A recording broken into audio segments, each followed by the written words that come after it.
Hello, I'm Dr. Tejaswini Sasnur, consulting obstetrician gynecologist and laparoscopic surgeon at Sasnur Super Specialty Hospital, Vijayapura. Today I'm going to brief you on the topic called uterine fibroids. Now, what is uterine fibroid? Uterine fibroid is a benign growth of fibrous tissue and submucous cell tissues of the uterus.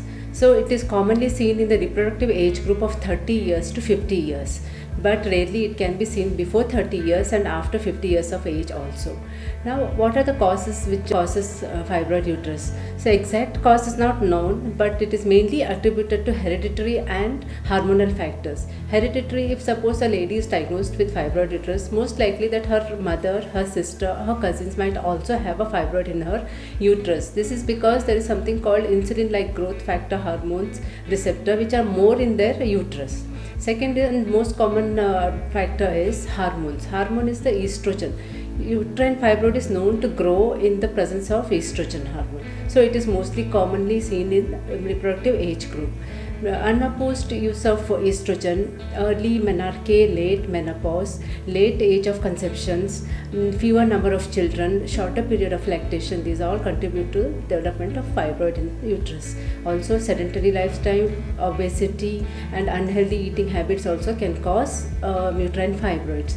Lesser known factors are the endocrine disrupting chemicals like found in plastics, the phenols, the environmental pollutants also can cause fibroid uterus. Now, what are the symptoms of fibroid uterus? Very rarely, fibroid can remain asymptomatic in the uterus and can be only incidentally found while an examination, either clinical examination or during ultrasound examination. But most commonly, it is symptomatic. What are those symptoms? Symptoms are like pain in the abdomen during menses or chronic pelvic pain or backache.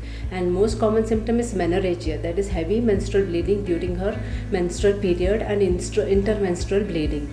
There can be also symptoms like increased frequency of micturition or difficulty in micturition if suppose the fibroid is situated in the anterior surface of the uterus. If suppose it is situated at the backside posteriorly of the uterus, it can cause constipation. Sometimes it may present as a mass per vagina if there is a cervical fibroid polyp, and it can also cause infertility, difficulty in conceptions if suppose it is encroaching in the endometrial cavity where the embryo is supposed to get implanted, or it is distorting the fallopian tubes. Suppose the lady is pregnant along with fibroid, it can cause miscarriages as it can grow under the influence of hormones during pregnancy. It can also cause IUGR, preterm labor, APH and PPH.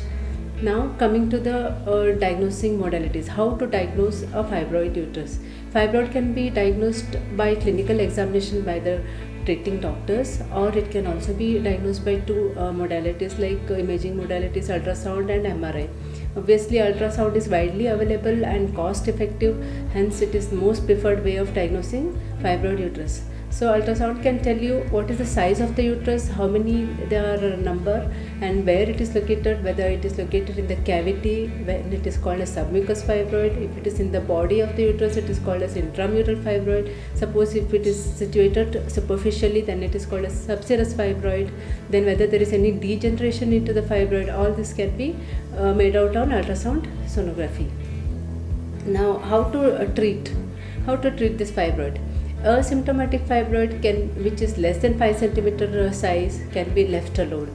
Since it is a slow growing tumor and it also reduces or regresses in size after menopause, it can be left alone, but at the same time it needs regular interval checkup with an ultrasound scan, either in the month of at a duration of 6 months to 1 year. If it is symptomatic, definitely it needs treatment. So among the treatment modalities, we have medical line of treatment. Fever drugs are available to treat the symptoms which are caused by fibroid, like pain, which will subside the pain and reduce the menorrhagia, but it will not shrink the fibroid.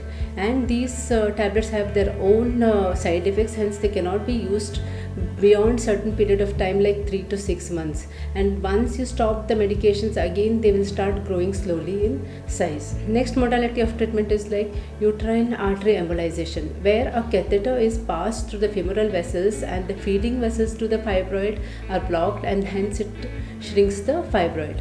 MRI guided HIFU is another treatment where laser energy and ultrasound guided energy is used to focus on the fibroid, and it will vaporize the fibroid. These two modalities are only used when the fibroid is smaller in size and they are fewer in number. Next comes for the symptomatic fibroid, what to do. Symptomatic fibroid and the patient is wanting to conceive further, requiring fertility, she needs to undergo myomectomy. Myomectomy is the procedure only where the fibroid is removed and the uterus and the ovaries are left behind. This can be done through three modalities, either through laparoscope or through open surgery or through hysteroscopy, depending on their size and location. The final treatment would be definitely a hysterectomy, where a patient is symptomatic and she is more than 40 years of age and does not want to reserve her fertility. Hysterectomy also can be done through laparoscopy, abdominal hysterectomy, or a hysterectomy through the vaginal route. Hope this is a brief video about fibroid uterus and it helped you knowing about the fibroid. Thank you.